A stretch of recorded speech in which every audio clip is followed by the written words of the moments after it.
Ooh, Oscar. So mad. You mad? Well, thank you. Hmm.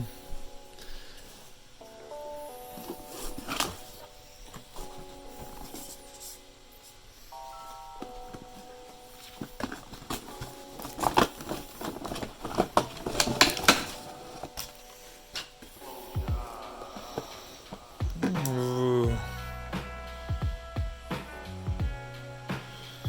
Very nice.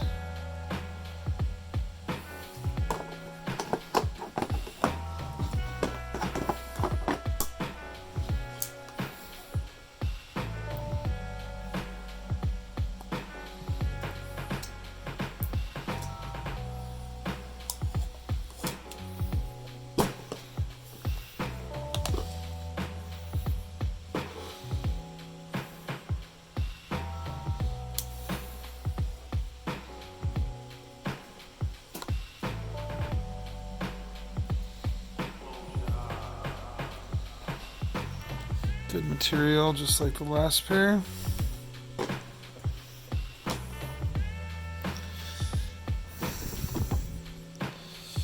USB. Hopefully it has a better mic. Looks like the same.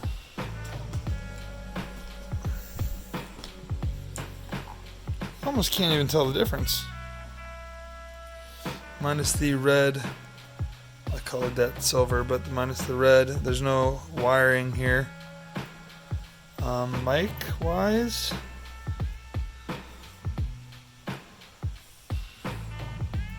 almost looks like the identical mic. Maybe a little bit of difference. Hopefully it's a better mic. Less thickness. I don't know. We'll see. Alright. Do anything else in here? Oh yeah. 3.5 mil. Or no. Charging cable, actually. No, 3.5. Does he even have a 3.5? Just the mic. And a cool thing that I found on the internet. So although these are wireless Q, whatever they want to call it, wireless charging, this little part I found super useful. So I'm going to take it out of this guy right here. Since you can do this for both wireless USB Type-C and micro USB. So you take this, and although this is still micro USB, plug this little guy in right here.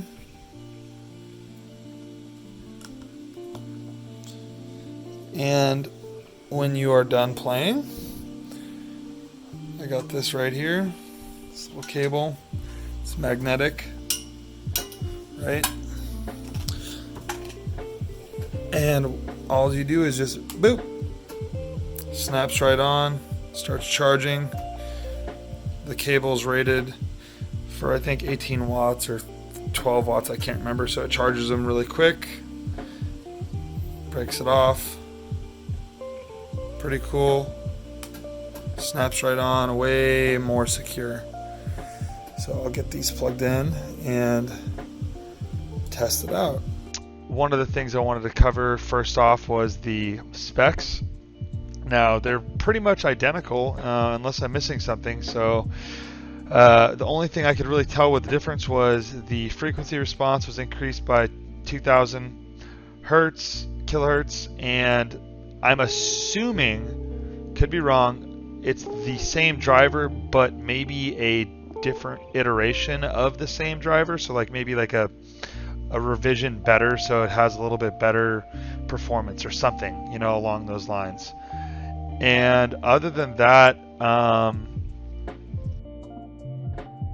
the microphone's better, so just in general the microphone frequency response is better, but just talking to people, they say they can hear me better, I'm more clear. I'm recording this video on it right now, so that'll give you a rough idea of what it sounds like. I haven't really tweaked any of the settings. The headphones in general are a bit heavier. I don't want to say too much, but noticeably so. And also, so the quality of this material is very good, but the way it fits on your head, it almost clamps your head, and the original Cloud Flights are almost more of like comfortable, like a light pair of Bose were comfortable. Like they were light, but just this material and the memory foam they use in here wasn't as thick as this memory foam in the newer ones. So it'd say like maybe it needs some time to be worn in. I don't know. They're still comfortable though, so don't get me wrong. Another thing I think I wanted to note, I may have already covered this in the video, but is the lack of the 3.5 mil. So not that you'd need it. I mean, 30 hours is a long time for battery life, so it doesn't matter. These buttons, you can reset, or you can use this terrible software. I don't want to dog on them too hard, but I really don't like this software. You can come in here and you can set what the buttons do, and I guess that's kind of cool. I mean, really though, look how long this is taking to load. I mean, what am I waiting for? 8700K 2080 Ti. What am I waiting for? So you can set the buttons to do these various things. Now, a side note is this software is already confusing because there's two versions. There's one on their website, and the Flight S's aren't listed, I'm assuming, because they're too new. And the size of the download is like, I think, close to 300 megs for this. And then the second software that they have is the same software, Ingenuity, on Windows Store. And as you can see, it's a 2-star. It's a 2-star for a reason. My opinion is, I just don't, like, get me out of this. Okay, look, we got 7.1. You have volume. You have all this stuff in here that, like, why can't I control that from, I don't know, Windows? I mean, because you can. Or just not have this here at all and just control it from the headphones and, have it built into the firmware. So, I don't know. And what's another thing that's frustrating is this option right here, minimize to taskbar. It doesn't even minimize to your system tray. It actually, like, you have to leave this open for it to work. That is like the most garbage ass thing I've ever seen in my life. And yeah, it's beta. I'll give them that, but like, are you guys hiring students out of like college to write this? Like, come on now. Like at least put it in my system tray. Like, I don't want to see this shit. Like, I really don't. So another thing I would like to point out that's kind of a weird thing is even in the instruction book, because I was like, why is there, why isn't the 7.1 sounding right? You actually have to, within Windows, set your 7.1 as well as set it in the software to get your true 7.1 emulated surround sound. And then once you do that and hit test, it'll go through all the motions. I'm not sure if this will sound as what it's sounding like to me, but it's making all the sounds, and it does sound positionally correct, I guess you could say, in my ears to where it would be if I were to have speakers around me in that same format that you're seeing in this picture.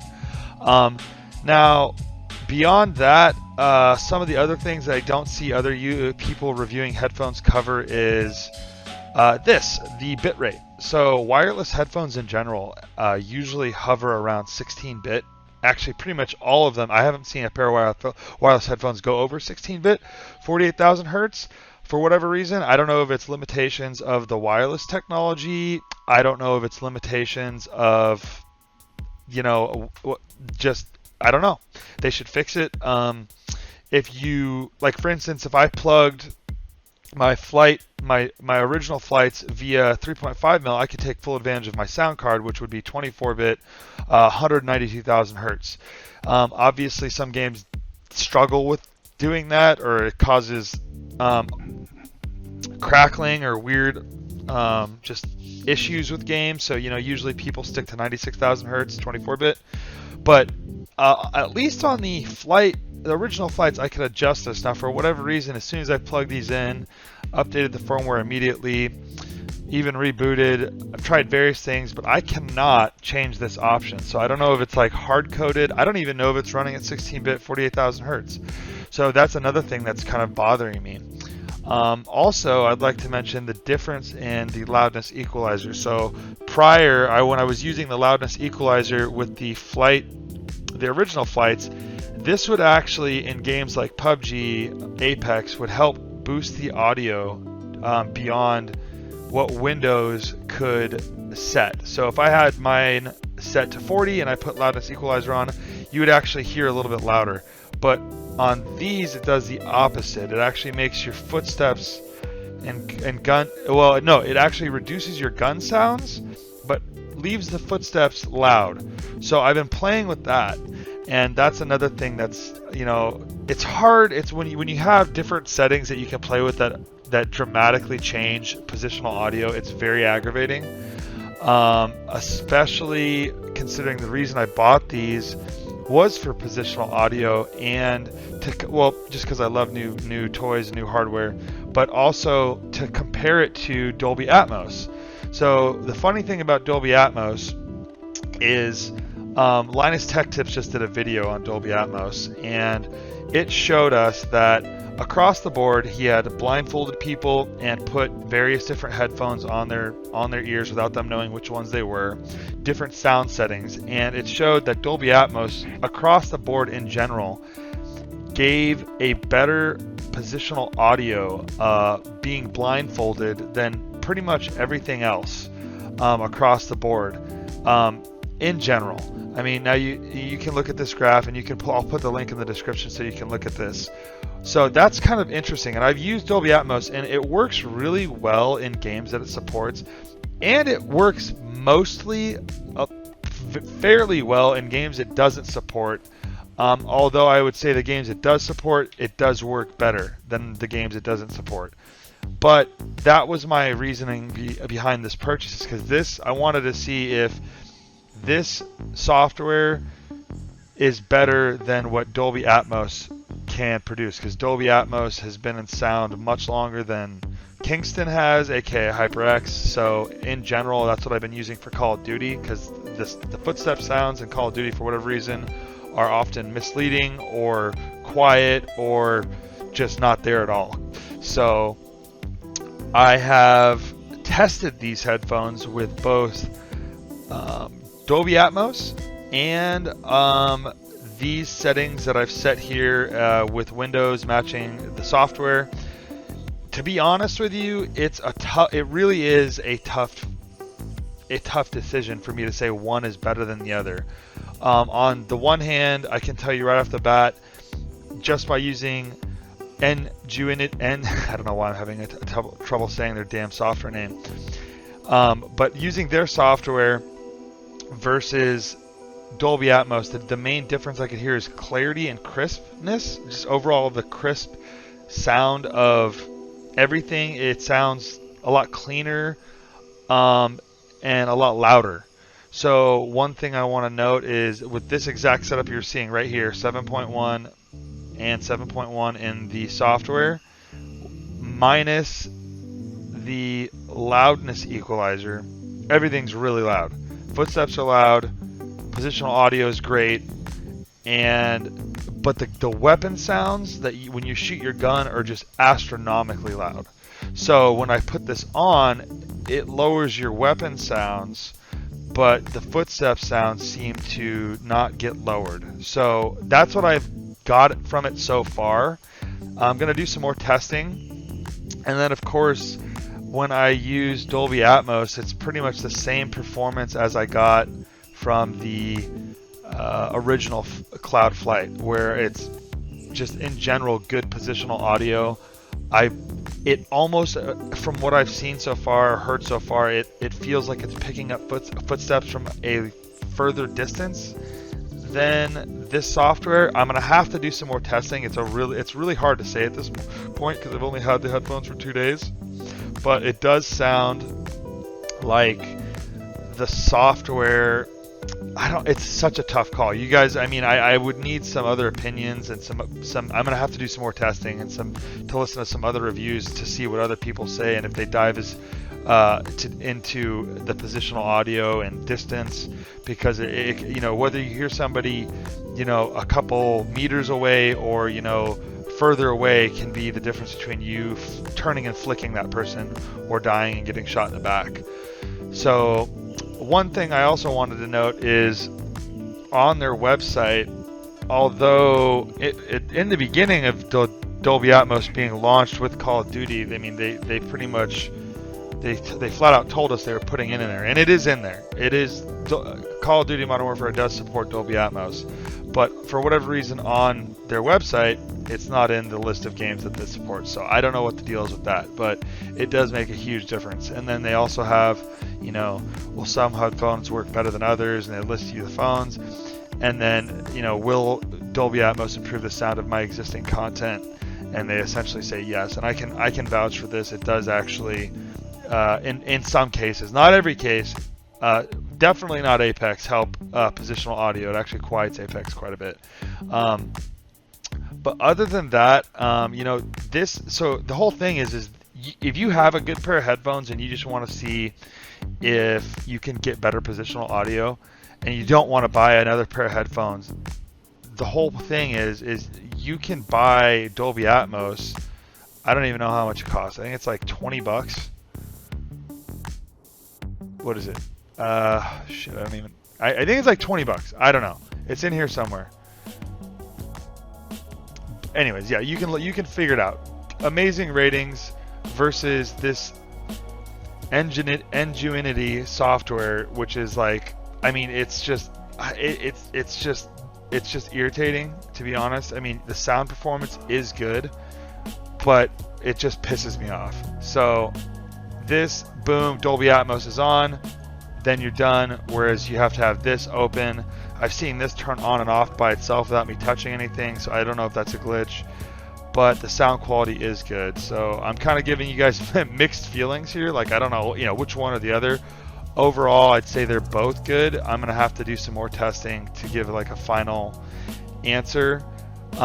In general, the headphones are, you know, it's a step up, I would say, in just overall audio quality and just what I'm hearing as far as clarity goes from the original Cloud Flights, but it could use some refinement, to say the least. So props to these guys for creating another, you know, pushing it to the next level with adding 7.1 surround sound. Software needs some work. I would love to have USB Type-C on the headphones, and would love to go beyond 16-bit 48,000 hertz. So other than that, I think that's gonna be it for my review for now. Trying to think if I'm missing anything. I think that's it, guys, but I'll keep you up to date on what I think versus the Dolby Atmos and the 7.1 surround that this software provides. Hope you guys are enjoying my review, and have a good day.